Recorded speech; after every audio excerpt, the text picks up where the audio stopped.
আসসালামু আলাইকুম। Lieutenant general Moeen U Ahmed তিনি সম্প্রতি যে 2007 সালে যে সেনাবাহিনীর হস্তক্ষেপে যে বিএনপি সরকারের পতন হয়েছিল এবং যেটাকে আমরা 111 বলি, যে সেনা সমর্থিত একটি সরকার এসেছিল, যে সরকারটি 2 বছর তারা দেশের যে রাজনৈতিক পরিস্থিতি সেটাকে মোটামুটি একটা শৃঙ্খলায় এনে একটা নির্বাচনের ব্যবস্থা করেছিল। সেই নির্বাচনে আওয়ামী লীগ ক্ষমতায় এসেছিল। তো সেই সরকারের মূল শক্তিই ছিল সেনাবাহিনী এবং মঈন ইউ আহমেদ সহ কয়েকজন ঊর্ধ্বতন সেনা সামরিক কর্মকর্তা। তো সেই 111-এর পরেই 2009 সালের 25শে ফেব্রুয়ারি যে বিডিআর বিদ্রোহ শুরু হয় এবং 36 ঘন্টার মধ্যে সেখানে প্রায় 57 জন সেনা কর্মকর্তা সহ 74 জনকে হত্যা করা হয়। সেই প্রসঙ্গে তিনি মুখ খুলেছেন। আমরা অনেক কিছু জানতে পারলাম যে প্রায় 15.5 বছর পরে তিনি মুখ খুলেছেন, কিন্তু এই 15.5 বছর তিনি টু শব্দটি করেননি, কোনো বক্তব্য আমরা পাইনি এই সরকার সম্পর্কে। তো কেন তিনি দেশ ছাড়লেন, এই প্রসঙ্গটি আমাদের আসলে একটু কৌতূহল জাগে জানার জন্য, যে এই 15.5 বছর তিনি আমেরিকাতে বসবাস করেন, কোন প্রেক্ষাপটে তিনি চলে গেলেন এবং এই 15.5 বছরে তিনি এই দেশে কখনোই আসেননি, কী কারণে তিনি আসেননি সেই বিষয়টি অবশ্যই তিনি জাতিকে জানাবেন। কার নির্দেশনায় কিংবা কার প্রচ্ছন্ন হুমকি দিয়ে কিংবা কার কোন নির্দেশে তিনি আসতে সাহস পাননি, সেই বিষয়টি কিন্তু আমাদের জানা খুবই জরুরি। এখন তিনি শেখ হাসিনার উপরে অনেক দোষ চাপাচ্ছেন। তিনি বলছেন যে তদন্তে যে বিডিআর হত্যাকাণ্ড হয়েছে, যে তদন্তে হাসিনা সরকার সেনাবাহিনীকে সহায়তা করে এবং অনুমতি না পাওয়ায় পরিস্থিতি নিয়ন্ত্রণে কাজ করতে পারেনি র্যাব।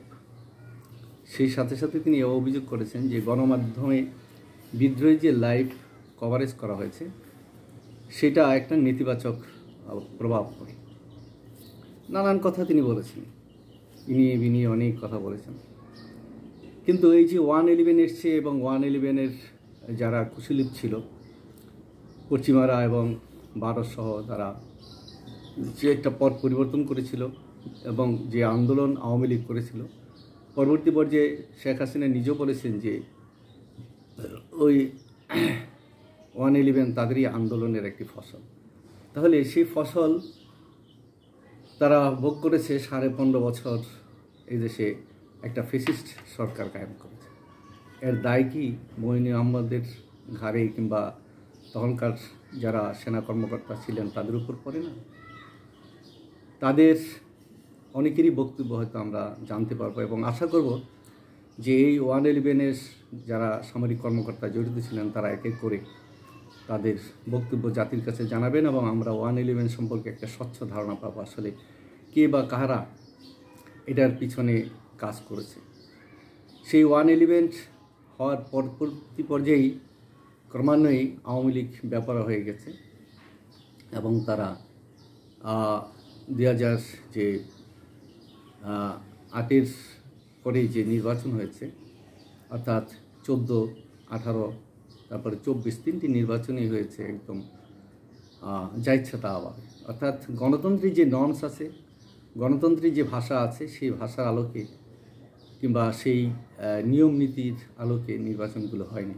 সবগুলো নির্বাচনই হয়েছে একপক্ষীয়।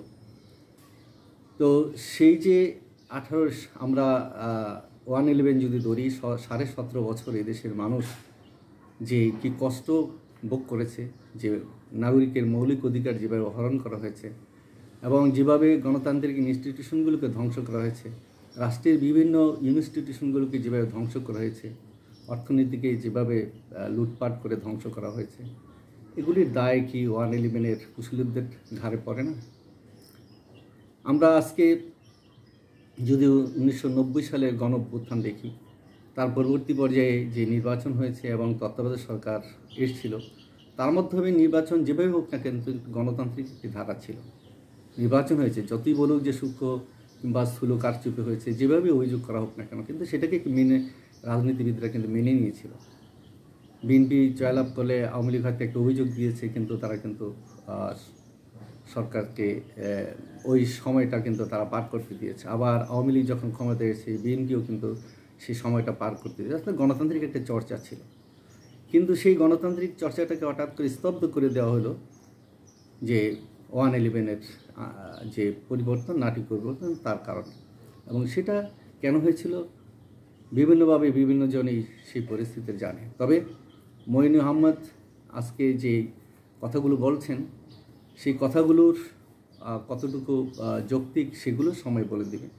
কারণ যখন একটি সরকার নেই, তখন তিনি মুখ খুলেছেন, এবং হয়তো তিনি আসবেনও এই দেশে হয়তোবা, কারণ তার যে প্রতিবন্ধকতা, শেখ হাসিনা হয়তো তিনি নেই, কিন্তু তিনি হয়তো আসবেন। আবার তিনি বলছেন তিনি একটি বইও লিখছেন, কিন্তু 111-এর পরে তিনি একটি বই লিখেছেন, সেখানে কিন্তু এই অভিযোগগুলো তিনি করতে সাহস করেননি।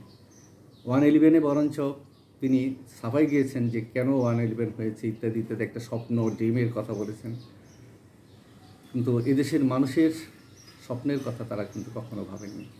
তাই আমরা চাই যে মঈন আহমেদ তিনি স্পষ্ট করবেন যে তিনি যে এই 15.5 বছর দেশের বাইরে, কেন তিনি দেশের বাইরে কেন আসতে পারলেন না, এর পিছনে কারণটা কী ছিল, এটা আমাদের খুব জানা দরকার। এবং যে অপরিণীয় ক্ষতি রাষ্ট্রের হয়েছে, 111-এর যারা কুশলীপ ছিলেন, তাদের কিন্তু সেই দায়টা নিতে হবে। ইতিহাস কিন্তু তাদেরকেও ক্ষমা করবে না, তাদের কিন্তু ছাড় দেবে না, যেভাবেই যত কিছুভাবেই সাফাই দেওয়া হোক না কেন, যেভাবেই কথা বলা হোক না কেন।